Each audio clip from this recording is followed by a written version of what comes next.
giyama-yamaan o gipanamas-tamasan ang maong simbahan, mao nga kini atong iuli o atong ihalad ngadto sa Ginoo pag-usab. Kay ang balaod sa simbahan mao man gayon ang kaluwasan sa tao.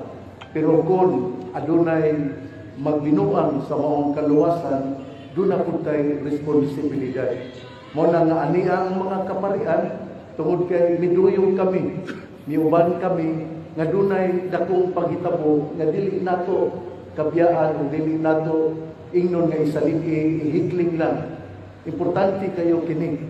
Gani, humani ini, humani ato nga pagpundok nato, kining simbahan, kinahanglan man nga siraduan, kinahanglan man nga walay liturgical o misa nga paghimuon dinhi until further notice.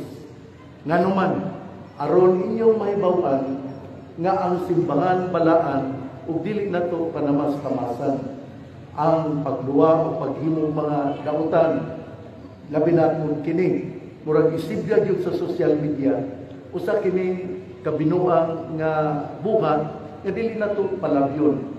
Mao nga ang mga kaparian ania kami uban nako isip inyong arsobispo